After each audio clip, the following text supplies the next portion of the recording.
Welcome, dear viewer, to my twisted take on Harry Potter and the Philosopher's Stone. Boy, this movie brings back memories.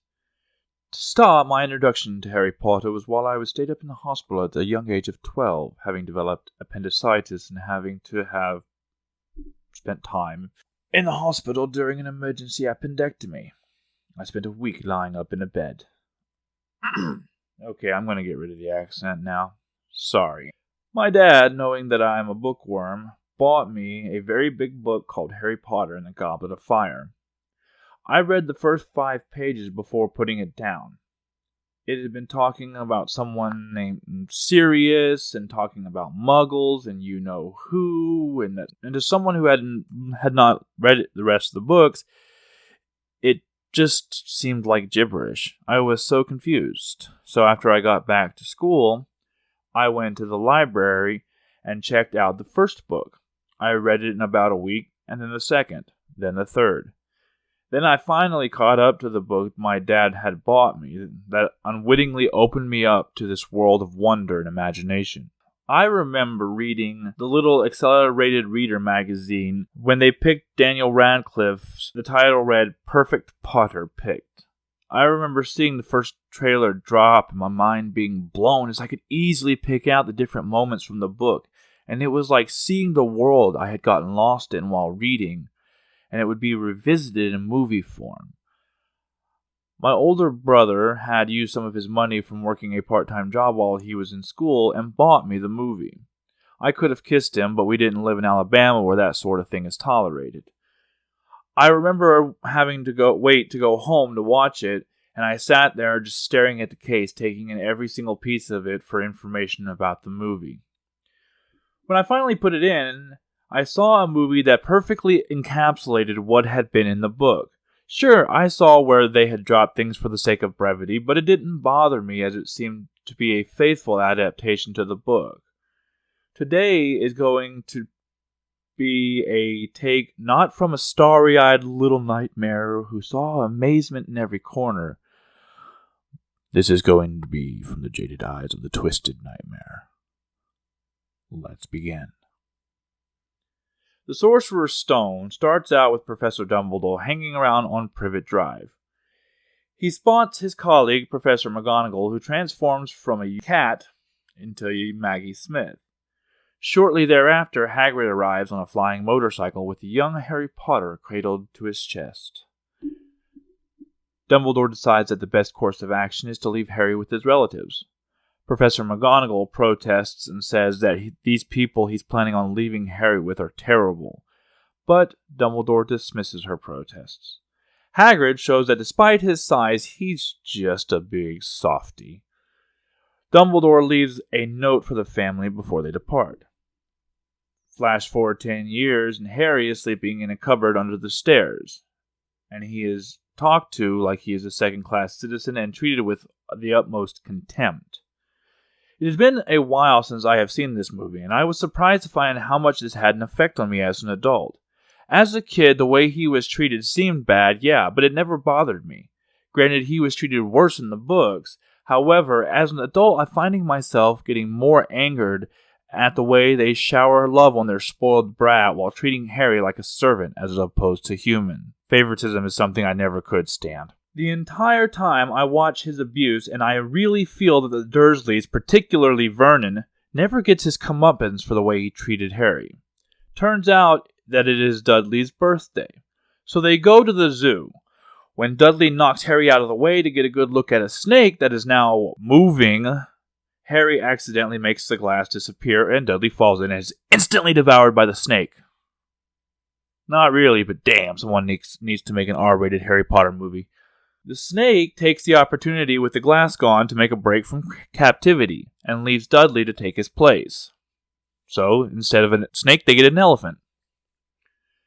Once they get home, Harry is assaulted by Vernon and questioned as to what happened. When Harry says it was just like magic, this prompts Vernon to shove him into the cupboard under the stairs. Later, you see an owl deliver a message to the Dursley household. Harry gets the mail and is shocked to see that there is a letter addressed to him. But before he is able to get it open, Dudley snatches it away from his hands and gives it to Vernon, who acts suddenly very alarmed. Needless to say, he gets rid of it. The next day, 4 more letters are dropped off through the mail slot, and Vernon angrily shreds them. At this point, it is becoming very clear Vernon is trying to hide something.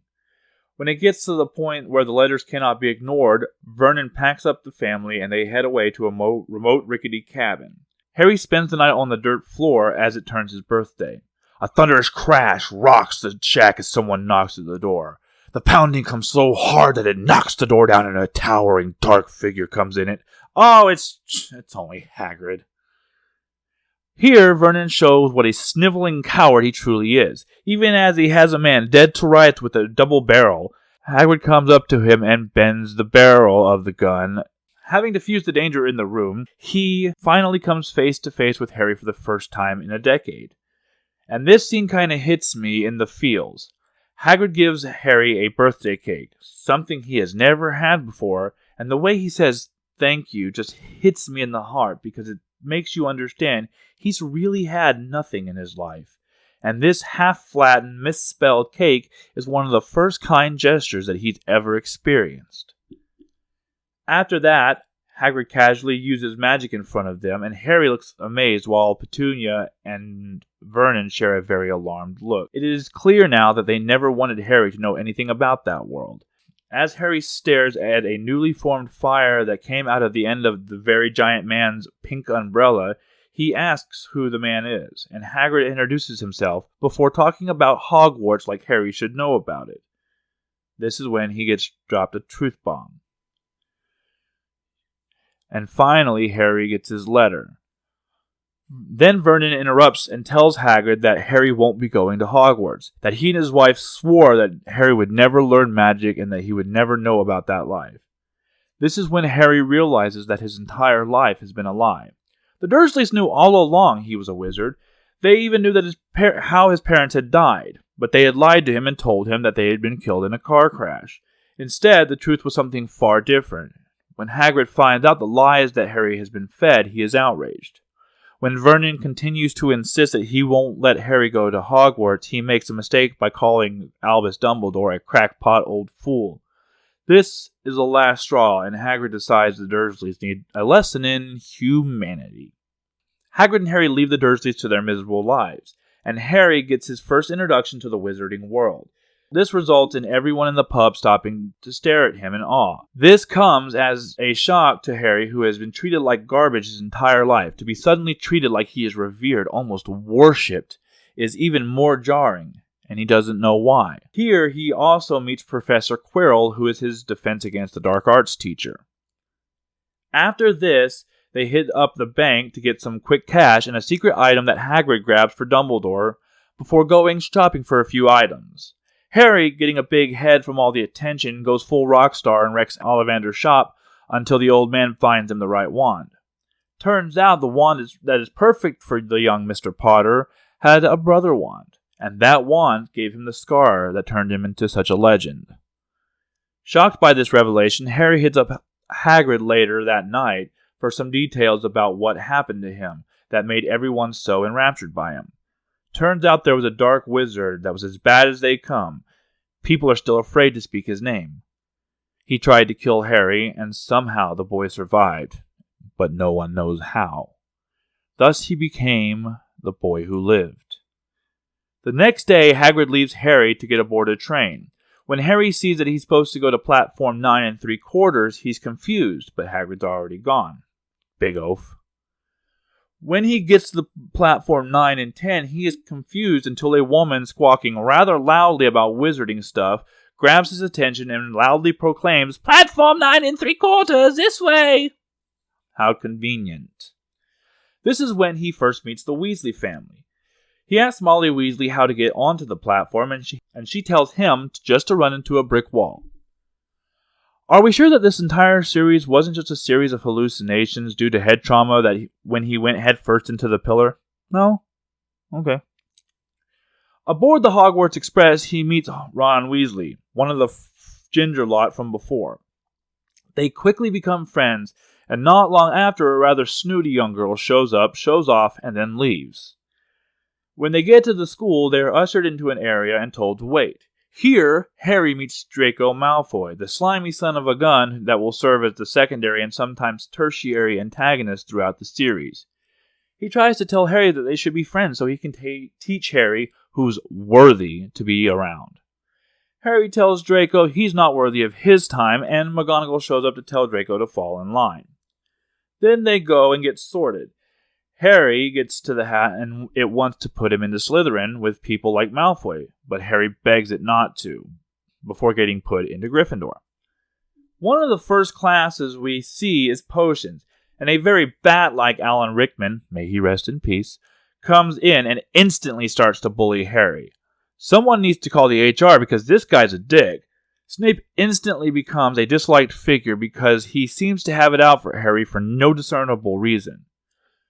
During breakfast mail one day, Harry reads in the paper that the vault Hagrid had visited the same day they went to the bank had been raided by dark wizards. Nothing was there for them to take, however, this makes Harry curious. Later, during flying lessons with Madame Hooch, Neville shows his ineptitude for magic as he is unable to even control the broom. This leads him to getting a broken wrist and Madame Hooch having to take him to the infirmary. Well, it turns out that during the event, Neville dropped a trinket and Malfoy decides to have a laugh at his expense. When Harry insists that Malfoy give him the Remember-All, Malfoy challenges him to meet him in the air. When Harry tries to grab it from him, Draco decides to throw it and let Harry give chase. And Harry does. For a first-time flyer, he pulls off one hell of a catch. This is noticed by Professor McGonagall. And as Harry comes down and is surrounded by his classmates and celebrated, she comes down and calls him out. And it seems like his victory is short-lived. Not so, though. It turns out that McGonagall is not only a professor at the school, she's also a talent scout. And she tells the captain of the Gryffindor team that she has found him a new seeker. Turns out they have a very fun, complex game, though I'll admit that it's a bit brutal. It's actually kind of shocking to have 11-year-olds and 17-year-olds on the same team. If a 7th year shoulder checked a second year, that would be a bit of a nightmare. Anyways, Hermione reveals to Harry that his father was once a seeker, and then as they head back to the common room, the stairs change and lead them to a door. When they enter, it is very clearly not a place for first years to be aimlessly wandering around in. Just as they decide to leave, Mrs. Norris, the Hogwarts caretaker's cat, walks in and sees them in the place they're forbidden to be. So, instead of running past her and out of there, they run further in and encounter a locked door. Hermione, being a clever little witch, uses a spell to unlock it, and they hide. Turns out there was a reason that door was locked, because Cerberus was located behind it. That's right, turned out the three had located the entrance to Hades. Who knew it would be at a school of witchcraft and wizardry? They all react appropriately to seeing a mythological beast and turn tail and run away. Hermione is the only one who realized that he wasn't just there for giggles. In fact, he was instead guarding a door. During one particular lesson, Hermione becomes a little Miss Know-It-All, and while Ron is calling her out on it to Harry and some others, she overhears and it causes her to become upset. She spends the entire afternoon in the bathroom crying. When a troll is spotted in the dungeon during dinner, it causes a panic, and Dumbledore shows why people would follow him into battle.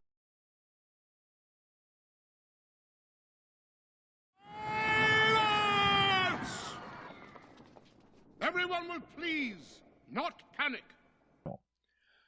Hermione stops crying at the worst time as there is a very large peeping Tom in the girls' room.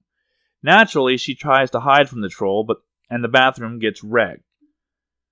In come Harry and Ron to battle the troll with very little actual knowledge of magic, though through sheer dumb luck they manage to knock it out and not get killed in the process. When the teachers show up, Hermione shows that she's not a complete twat by taking the rap for them being there with the troll. While McGonagall chides Hermione, Harry spots that Snape has taken a rather nasty cut to the leg, which he quickly attempts to hide. Piecing it all together, Harry believes that Snape let the troll in as a diversion to get past Cerberus and into the trap door, which is more than likely hiding the thing that Hagrid got from the bank that first day. Immediately after this revelation, he is delivered a broom. This is Nimbus 2000, the latest and greatest model broomstick. During the match, Harry's broomstick becomes bewitched, and Hermione sees Snape chanting an incantation, so she decides that fire is the best thing to cleanse his sins. Hallelujah. This distraction allows Harry to get back aboard his broom and catch up to the other seeker who is hot on the trail of the snitch. When they get neck and neck and the ball goes into a dive, it becomes a game of chicken with the ground. Harry proves that he has balls and pulls up at the last second and gets the snitch by nearly swallowing it. The next scene has the kids talking to Hagrid, and they reveal that they know about Cerberus, who is actually named Fluffy because he's so cute, right? They tell him that they think Snape is trying to steal it, and being a bit of an oaf, Hagrid reveals that they don't know what they're talking about and that the situation between Dumbledore and Nicholas Flamel. Time skip, and it's now Christmas! Hermione leaves to go home for the holiday and tells Ron and Harry that they should look in the restricted section of the library for information about Flamel. And then, for the first time ever, Harry wakes up on Christmas morning with presents waiting for him under the tree. The first gift he opens is left by a stranger that tells him that it belonged to his father and was left in the stranger's possession prior to his father's death. This turned out to be an invisibility cloak, something that is either extremely rare or one of a kind, depending on which book you read. Later that night, he uses the cloak to sneak into the restricted section. He opens the wrong book and almost gets caught by Filch, the caretaker. In evading him and Miss Norris, he runs into Snape, confronting Quirrell. Not long after, Filch alerts the two professors that there is a student out of bed, and Harry sneaks into a room and finds the Mirror of Erised, thus named because it shows you whatever you desire. Harry desires little more than his parents. Mistaking it as a mirror that simply shows his parents, he rushes back to the dorm to get Ron up to show him. Instead, it turns out that Ron sees himself as head boy, Quidditch captain, and champion. This leads Harry to become extremely distant and depressed. One night, as he's visiting the mirror, Dumbledore shows up and explains what it is, tells Harry to forget about the mirror and not to forget to live, and he tells him that it will be moved soon. Another time skip to spring, and through sheer luck, Harry reads the back of Dumbledore's card where it mentions Nicholas Flamel. This sparks a memory in Hermione, and she grabs a book that mentions Flamel as the only maker of the Sorcerer's Stone, a device that can turn any metal into gold and create the elixir of life, which makes the drinker immortal. So the next step is to talk to Hagrid and tell him they know about the Sorcerer's Stone. This is when Hagrid reveals that Snape is one of the professors that is protecting the stone, so he's not going to try and steal it. He says that there are several teachers helping protect the stone, and it's a waste of time as no one but him and Dumbledore even know how to put Cerberus to sleep. Then it is revealed that Hagrid is harboring a dragon. They all watch, dumbfounded as it is born. Hagrid spots Malfoy in the window, who bolts. Malfoy is the last person they want knowing about it. When they get back to the school, they are met by McGonagall and the smirking little bastard. They are chastised, and all four of them are punished. Malfoy, the little rat, looks offended that he would get in trouble for being out of bed. The next night, they are forced to go with Hagrid into the dark forest. Now, for some reason, they split up. This is something that I've always felt was a bad idea, but J.K. did what she did. I mean, you forbid the students from going into the forest, and then Hagrid decides to split off Harry with Malfoy and send two 11-year-olds off into the forest on their own. What was the thinking there? Sometimes my brain hurts. They encounter a dark being feeding on a unicorn. Instantly, several things happen at once. Harry's scar starts to hurt, and Malfoy runs off like a sniveling coward. Harry, not yet the action hero he will become, backs himself into a corner. An easy kill, but for the intervention of a centaur Firenze. The being flees into the darkness, and Firenze tells Harry that it brings a cursed life to drink unicorn blood. Then he tells him that Voldemort is the one using the blood to stay alive. And somehow Firenze knows about the Sorcerer's Stone, even though it's supposed to be a secret. Draco leads Hagrid and the rest back to the spot where they were, and Firenze leaves Harry to the safekeeping of Hagrid. Harry explains everything to his friends, and Hermione reminds them that so long as Dumbledore is at Hogwarts, everyone should be safe. Post-final exam, Harry's scar keeps burning. He gets the feeling that it's trying to warn him.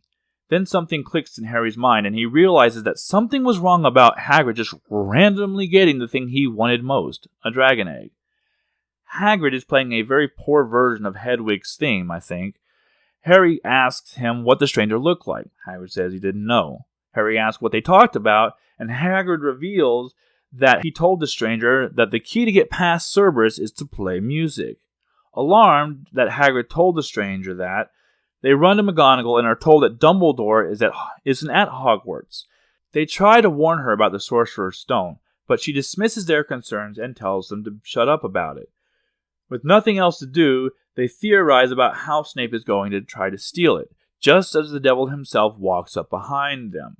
He lets them know that they are being suspicious before walking away.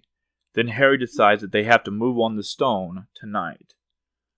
Just as they go to leave the common room late that evening, Neville stands up to them in order to stop them from getting the house into any more trouble. Hermione puts a full-body binding curse on him, and they walk past. When they get back to Cerberus, they find that he's already asleep and the harp has been bewitched to play music. They move a paw to get past the trapdoor, and as they are discussing the plan, the music stops and they have to ditch the plan and jump all at once. They land in the Devil's Snare, a plant that kills you faster the harder you struggle. Turns out the way to defeat it is just to stop moving. Hey, my time to shine. Hermione figures it out, and Harry listens to her, and they both get through safely. But Ron can't seem to relax, so Hermione has to figure out an alternate method to defeat the Devil's Snare. Next is the test of flight, and only a skilled seeker is able to spot it out of the bunch. But Harry thinks that it has to be too easy. Ron tells him that he'll be fine, and the second he puts his hand on the broom, the keys in the room automatically start attacking him.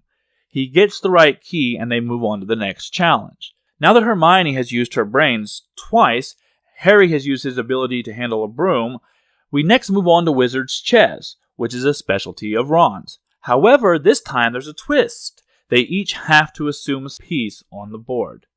And Wizard's Chess is a lot more violent than regular chess. The game continues until Ron has to make the final sacrifice in order to win.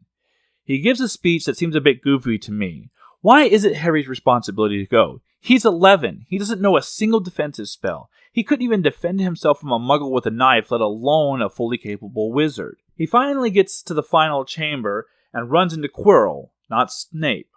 He acts so differently from the meek, stuttering personality he had presented before. Instead, he is calm, confident, and annoyed that he cannot figure out how to use the Mirror of Erised to get the stone. A mysterious voice tells him to use Harry. When Harry looks into the Mirror of Erised, the mirror looks back into him and gives him the stone. Harry tries to lie about what the mirror had shown him, but the voice calls him out on his lie and then demands to speak with him. Turns out that Quirrell has been carrying around Voldemort on the back of his noggin. When he reveals that he knows that the stone is in Harry's pocket, Harry makes an attempt to make a quick exit, but is cut off by fire. Voldemort offers him an alliance, but Harry naturally says, "Nah, I'm good." He offers to bring back Harry's parents, and for a moment Harry is tempted. Then he sees through the lie and calls Voldemort out on it. Then Quirrell tries to get a little touchy-touchy with Harry, and he decides that that's enough and cremates Quirrell and his guest on the spot. Soldy Short appears as a vengeful spirit and knocks Harry cold, but the stone is safe. When he awakes, there are goodies from his admirers. Turns out that everyone knows about the secret in the dungeon. He asks about his friend and is assured everyone is doing fine, and that Dumbledore and Nicholas Flamel have decided to destroy the stone and stop Voldemort from being able to get his hands on it. This is where Dumbledore does one of his info dumps near the end of the movie. He explains that Harry's mother's sacrifice that she made to save his life to this day protects him and is why he was able to easily barbecue Quirrell.